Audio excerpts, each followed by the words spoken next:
रखना, हाथ को साबुन पानी से बार बार धोते रहना और अपने मुंह और नाक को मास्क से ढककर रखना, इसका हम प्रयोग करें और किसी में जैसे ही लक्षण आए तत्काल उसकी सूचना हम प्रशासन को दें और अस्पताल को दें।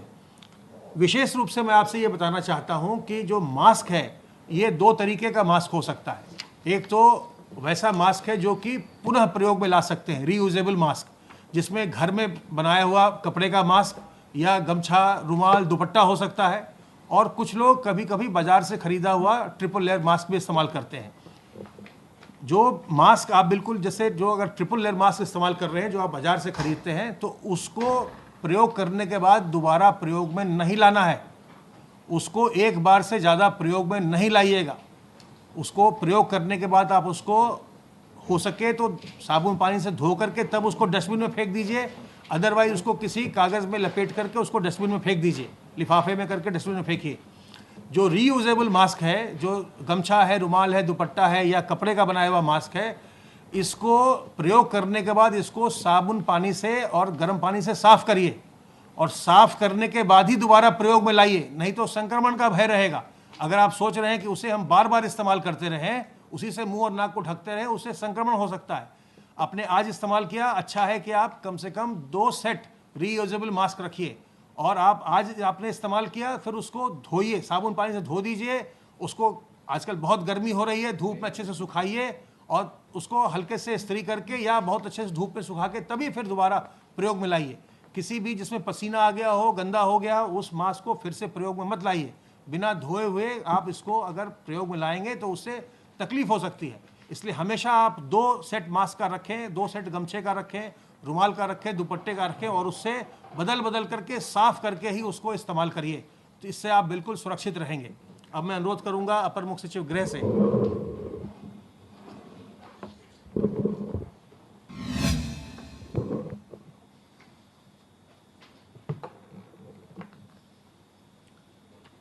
माननीय मुख्यमंत्री जी ने आज टीम 11 की बैठक में यह कहा कि जनसंख्या की दृष्टि से देश जो है का सबसे बड़ा विशाल राज्य उत्तर प्रदेश है। 23 करोड़ से ज़्यादा लोग यहाँ निवास करते हैं। प्रधानमंत्री जी के मार्गदर्शन में प्रदेश की टीम वर्क का ये परिणाम है और ये जो पूरा प्रदेश का हर टीम का हर सदस्य सतर्क है कि ये अच्छे रिजल्ट्स उत्तर प्रदेश के लिए आए हैं। उनका आज टीम 11 के समक्ष ये बिंदु था कि अगर हम जरा भी कहीं लापरवाही करेंगे तो ये खतरनाक हमारे प्रदेश के लिए हो सकता है। उन्होंने कहा कोविड-19 के प्रकोप को नियंत्रित करने के लिए चिकित्सा व्यवस्था को और मजबूत और सुदृढ़ करना होगा। गरीब और जो कमज़ोर वर्ग है उसको कहीं ना कहीं प्रबंध के बेहतर नतीजे देने ही होंगे। पिछले 2 दिनों के दौरान माननीय मुख्यमंत्री जी स्वयं ही जमीनी जो है कार्य देखने के लिए बस्ती गए, बस्ती में अस्पताल का निरीक्षण किया, बस्ती में अधिकारियों के साथ जो है समीक्षा की और माननीय जनप्रतिनिधियों के साथ भी उनका इंटरैक्शन हुआ। फिर वो गोरखपुर गए, गोरखपुर में भी इसी रूप में जो है उन्होंने भ्रमण किया और अगले दिन आजमगढ़ में भी जो है अस्पताल का भ्रमण और समीक्षा और जनप्रतिनिधियों के साथ वार्ता करके वाराणसी खुद गए और काशी विश्वनाथ क्षेत्र का भी कार्यों का भी जायजा लिया। माननीय मुख्यमंत्री जी ने कहा आज कि जो 4 मंडलों का उनका दौरा हुआ है उससे वो निश्चय ही उनको ये लगा कि ज़मीन पर काम हो रहा है, बेहतर नतीजे मिल रहे हैं और काफ़ी मदद लोगों को मिली है। संक्रमण को रोकने के लिए, नियंत्रित करने के लिए पूरी सावधानी बरतना फिर भी हर व्यक्ति को आवश्यक है और ऐसे में समुचित उपचार की व्यवस्था इसका की है, इसका सबसे महत्वपूर्ण बिंदु है। मुख्यमंत्री जी ने कहा कि लॉकडाउन के दौरान सभी जो कदम उठाए गए हैं उनका सकारात्मक प्रभाव हुआ है। राज्य सरकार कार्यों के परिणाम स्वरूप जनता का प्रदेश सरकार पर भरोसा और सुदृढ़ हुआ है। जरूरतमंदों को रोजगार से जोड़ा गया है और विश्वास और पुख्ता हुआ है कि राज्य सरकार हर व्यक्ति के हित के लिए आवश्यक कदम उठा रही है। उन्होंने कहा सभी स्ट्रीट वेंडरों के लिए भरण पोषण की योजना बहुत जल्दी लागू होगी। प्रदेश में जो भी स्ट्रीट वेंडर हैं, जो पटरी व्यवसायी हैं, वो तुरंत अपने जो भी नगर निगम है, अपनी अर्बन बॉडी हैं, जो भी वहाँ पर संस्थाएं हैं, उनमें संपर्क करें और निश्चय ही जो नई स्कीम लॉन्च होने वाली है उसमें भागीदार बने। मुख्यमंत्री जी ने कहा कि लोगों को रोजगार दिलाने के लिए जो आदरणीय प्रधानमंत्री जी का आर्थिक पैकेज है उसका पूरा लाभ लेने के लिए प्रदेश में गंभीरता से काम करना होगा। सरकार पटरी दुकानदारों को तो ऋण और सब्सिडी देगी, डिजिटल पेमेंट को भी प्रोत्साहित करेगी, जिससे सभी लोगों में बचत करने की एक भावना बढ़े। कारपेंटर हो, सैलून हो, सभी श्रेणी के लोगों को और ऋण दिलाया जाए, कार्य योजना इसकी बनाई जाए। प्रदेश में संक्रमण कम है, यह स्थिति के लिए अवसर भी है।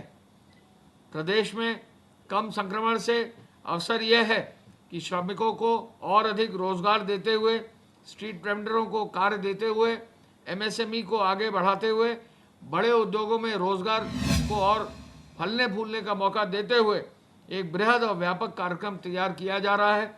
कृषि और संबंधित क्षेत्र, एमएसएमई सेक्टर से जुड़े बड़े उद्योग रोजगार के लिए अपना सर्वे पूरा कर रहे हैं और कोशिश ये कर रहे हैं कि रोजगार ऐसा मिले जो कम से कम न्यूनतम 6 माह का हो। इस संबंध में एक सॉफ्टवेयर भी विकसित किया गया है, जिसके माध्यम से ये जानकारी ली जा रही है कि कौन व्यक्ति किस रोजगार से कैसे जुड़ेगा। कोविड चिकित्सालयों में डॉक्टरों तथा मरीजों के परिजनों के रोगियों के स्वास्थ्य के लिए, रिकवरी के लिए नियमित जानकारी दी जानी चाहिए। ये निर्देश मुख्यमंत्री जी ने दिए हैं। डॉक्टरों और नर्सिंग स्टाफ को नियमित राउंड लेना चाहिए। मेरे ख्याल से जो भी निरीक्षण माननीय मुख्यमंत्री जी कर रहे हैं वो मूलतः इस आधार पर कर रहे हैं कि जब भी हमारे हॉस्पिटल्स का निरीक्षण होगा तो जो है सिस्टम्स को और बेहतर किया जा सकेगा। जनपद स्तर के अधिकारियों द्वारा निरीक्षण, एडी और जॉइंट डायरेक्टर हेल्थ के स्तर के लोगों का निरीक्षण, विशेष सचिव स्तर के अधिकारियों का निरीक्षण और एक और खुद माननीय मुख्यमंत्री जी खुद चिकित्सालयों का निरीक्षण कर रहे हैं, तो इसका निश्चय ही आगे प्रभाव पड़ेगा और क्वालिटी ऑफ सर्विस में तो बेहतरी आएगी। उन्होंने निर्देश दिया कि डॉक्टर्स और नर्सिंग स्टाफ को जहां एक और राउंड लें, ऑक्सीजन और वेंटिलेटर सपोर्ट के लिए विशेष रूप से मरीजों का ध्यान दिया जाए। जनपदों में वेंटिलेटर क्रियाशील हो, जहां नहीं क्रियाशील है उनको तत्काल क्रियाशील किया जाए और जो ट्रूनेट मशीनें दी गई हैं जिससे चेक होता है कि क्या किसी व्यक्ति को कोविड है या नहीं है, उनको भी और अधिक आगे बढ़ाया जाए और निजी अस्पतालों में भी उनको आगे ले जाया जाए। नई टेस्टिंग लैब के संचालन की कार्रवाई अब की जा रही है और जब तक कोई नई दवा या वैक्सीन नहीं आ जाती है तब तक इस कोविड से बचने के लिए, इस खतरे से बचने के लिए केवल इसका जो है उपचार जब तक नहीं आ जाता है तो इसका एक ही उपचार है कि हम संक्रमण से अपने आप को बचाएं। सर्वेलेंस सिस्टम को आगे बढ़ाना, सुदृढ़ करना, मरीज को समय से इलाज पहुंचाना, ये बहुत महत्वपूर्ण है। पूरे प्रदेश में अपील की जाती है, कोई भी मरीज यदि है तो उनके जो भी परिवारजन हैं, जो भी लोग हैं, तत्काल उनको हॉस्पिटल ले जाएं।